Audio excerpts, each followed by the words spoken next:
Kayo'y nakatutok sa TVN Philippines. Ako si Ting De Leon Mariano at heto ang ulo ng mga balita. November 23, mag-aalauna ng madaling araw nang masunog ang Power Plus, isang local department store sa Eftañedo dito sa syudad. Umaapoy pa at mausok ang naturang establisimento ng puntahan nito ng news team umaga ng November 24. Halos wala nang natira sa tindahan ng damit at appliances sa bilis ng pagkalat ng apoy.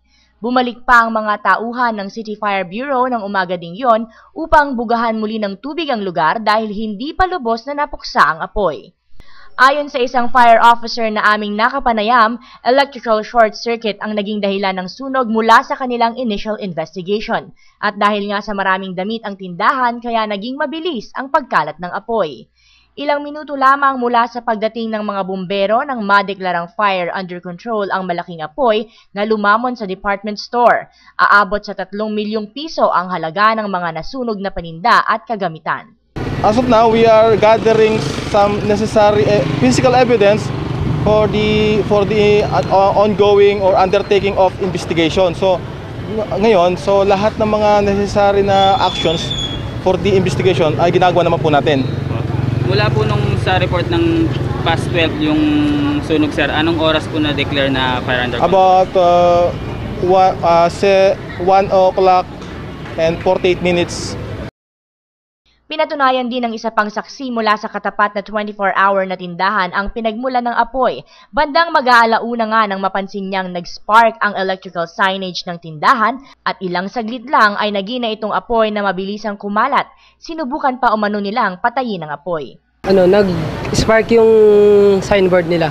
Nung nag-spark yung signboard nila, nag-spark siya tapos nag-start siya mag-apoy. Tapos yung apoy gumapang papunta sa loob ng wala bang gwardiya yung tindahan na? Wala. Anong ginawa niyo nung nakita niyo nga? Tumawag ba kayo ng bumbero? Tumawag kami sa boss namin, tapos tumawag siya ng bumbero, tapos trinay namin patayin yung apoy. May ilan namang nagsabing nasa 30 minuto umano ang lumipas mula nang masunog ang lugar bago pa rumisponde ang mga bumbero ng syudad. May nauna na umanong volunteer fire brigade ang dumating bago ang city DFP. Napag-alaman din ng news team na walang bantay ang department store pagsapit ng gabi dahil ang mga nadidestinong gwardiya dito ay mula alas 8 lang ng umaga hanggang alas 8 ng gabi ang duty. Mabuti na lamang at matataas ang mga firewall ng mga katabi pang mga establishment sa hanay na iyon ng Eftañedo, kaya hindi na kumalat ang apoy at dumamay pa ng ibang negosyo. Tanging nalusaw na signage ang naging pinsala ng apoy sa kalapit na computer shop. Wala ring naiulat na nasaktan o nasawi sa nangyaring insidente ng sunog. Gayunpaman, iba yung pag-iingat pa din ang ipinapaalala ng City DFP sa mga mamamayang Tarlakenyo. November 26, matagumpay na ginanap ang grand launch ng One Time, On Time, All the Time advocacy ng Philippine Chamber of Commerce and Industries Tarlac Chapter sa Maria Cristina Park. Ito ay bilang pakikiisa ng PCCI Tarlac sa pagdiribang ng National Consciousness Month for Punctuality o ang pagiging nasa oras. Dahil madalas ay naging negatibo ang pagtingin ng iba sa ating Filipino time, kaya layunin ng activity ang ituwid ang pagtingin dito. Ganap na alas 2 ay nagtipon-tipon ng lahat ng sumusuporta sa naturang adhikain sa harapan ng Uniwide Tarlac sa pangunguna ng mga officers ng PCCI Tarlac na sinundan ng Tarlac PNP, NOLCOM, TSU Student Body at iba pang sangay ng gobyerno at mga organisasyon para sa isang parada. Tinaguri ang Walk the Talk Parade, ang kickstart event na yon na sinimulan sa naturang pamilihan patungo sa kabayanan at nagtapos sa Maria Cristina Park. Paradang nagpakita na hindi lamang sa salita ang pagiging on time kung hindi nasa gawa din. Ganap na alas 4 ng hapon ay nagsimula na ang animoy kapistahang tema sa nasabing pasyalan kung saan nagkaroon ng masiglang tugtugan hatid ng DNK Drum and Beater Ethnic Team Musicians ng Maynila.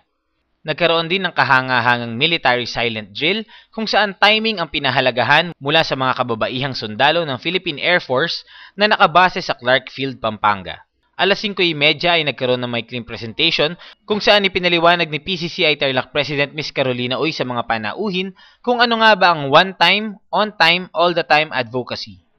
Sinundan ito ng pag-awit sa nanalong advocacy jingle na akda ni Agatha, isang homegrown singer ng probinsya na itinanghal ng TSU Choral, kasama pa ang pagsayaw ng Red Cross at Event Studio dancers. Matapos ang kanyang keynote speech, Ganap na 6:00 ng gabi ng pangunahan ni Governor Vic Yap sa pamamagitan ng isang countdown ang synchronization ng Tarlac Time sa Greenwich Mean Time, ang basihan ng World Time. Isang makulay na fireworks display ang naging pagtatapos ng grand launch ng One Time, On Time, All the Time program ng PCCI Tarlac. Mula dito sa Maria Cristina Park, Angelo Simbol nag-uulat para sa Dateline This Week. November 22, masayang sinimula ng Tarlac State University ang selebrasyon ng kanilang 104 na taong pagkakatatag sa pamamagitan ng isang makulay na parada. Masasabing para ka na ding lumibot sa iba't ibang bahagi ng bansa sa isinagawang parada ng mga estudyante ng TSU na nagtampok sa mga makukulay na kapistahan dito sa Pilipinas bilang opening event para sa kanilang foundation celebrations. Nakita rin sa araw na yon ang angking kagalingan ng mga mag-aaral sa paglikha ng makukulay na float at sa pagsayaw ng mga rinepresentahan nilang festival. Major na ang sigla at saya sa TSU, ang tema ng selebrasyon na talaga namang naramdaman sa araw na yon. Nanguna sa pag-oorganisa ng events ay si Mr. Bong Luis ng College of Arts and Social Sciences at ng OPAI. Nanguna sa parada ay ilang ROTC officers, tanga ng University Colors na sinundan ng iba't ibang school organizations at fraternities na aktibo sa TSU. Matapos yon ay sumunod na ang 11 kolehiyo at isang high school ng TSU na nag-participate sa Parade of Philippine Festivals. Una dito ay ang College of Computer Science na nag-represent sa Caracol Festival ng Makati City.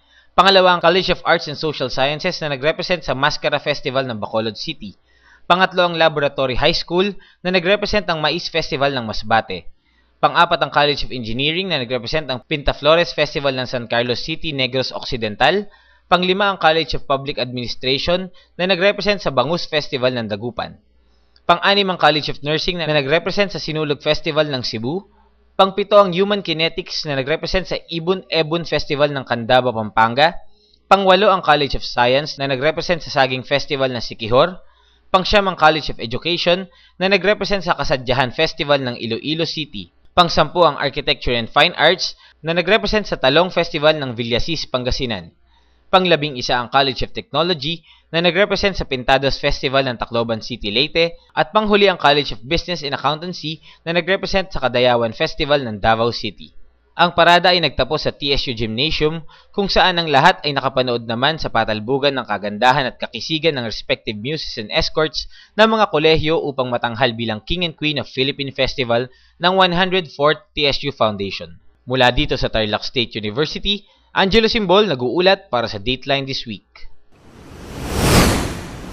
November 20, isang Bike for a Cause ang isinagawa dito sa probinsya sa pag-oorganisa ng Tarlac Mountaineering Club o TMC. Ang full report mula kay Angelo Simbol. Maaga pa lamang ay dumayo na ang maraming bike enthusiasts sa Maria Cristina Park upang makapagparehistro sa Bike for a Cause na tinaguriang Karera para sa Klima.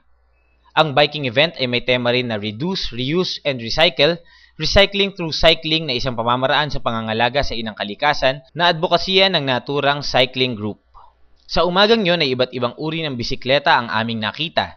Mayroong mamahalin at syempre merong recycled. Ang bamboo bike kung saan ang mismong bisikleta ay gawa sa reinforced bamboo o kawayan. Ang karera ay nagkaroon ng 3 kategorya. Ang professional amateur na ang ruta ay mula sa Kapitolyo hanggang sa Barangay Sula sa San Jose, ang executive na may ruta mula Kapitolyo hanggang sa Barangay Burgos, San Jose, at ang beginners na hanggang sa public market lamang ng San Jose, Tarlac. Bago ang race proper, nagkaroon muna ng mabilis na parada ang mga contestants sa Tarlac City bago sila dumiretso sa neutral ground sa boundary ng syudad at bayan ng San Jose.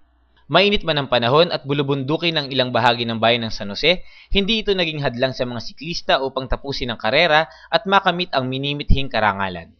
Halos inabot lamang na may 2.5 oras sa mga bikers upang matapos ang mahabang ruta ng karera. Nanatiling nakaantabay ang ilang kapulisan, ang Red Cross at ang Paragon Communications Group para sa kaligtasan ng mga kalahok. Ang awarding ceremony ay isinagawa din sa Maria Cristina Park bandang tanghali ng araw ding yon at dito ay tinanghal bilang top finishers sa beginners category sina Elmer Gamit bilang champion at Mark Joseph Daileg at Arvin Christian Cantillon sa 2nd at 3rd place. Nagwagi sa executive category sina Romeo Camingao bilang kampiyon, 2nd place si Kiko Valencia at 3rd place si Kim Torres. Kampiyon naman sa professional amateur category si Sherwin Jamsay, 2nd place si Rustum Lim at 3rd si Oscar Rindole. Samantala, namahagi din ng special awards ng TMC gaya ng Fastest Oldest Rider, Fastest Youngest Rider, Fastest Biggest Rider, Best Time on a Mountain Bike, Sprint King at King of the Mountain Awards. Umabot sa 50,000 pesos ang kabuuang cash prize na ipinamahagi sa mga nagwagi sa karera at ito ay dahil sa tulong ng provincial at Tarlac City Government kasama pa ang maraming sponsors. Mula dito sa Maria Cristina Park, Angelo Simbol nag-uulat para sa Dateline This Week. At yan ang mga balita sa linggong ito. Sa ngalan ng lahat ng bumubuo ng TVN Philippines, ako si Ting De Leon Mariano. Ito ang Dateline This Week.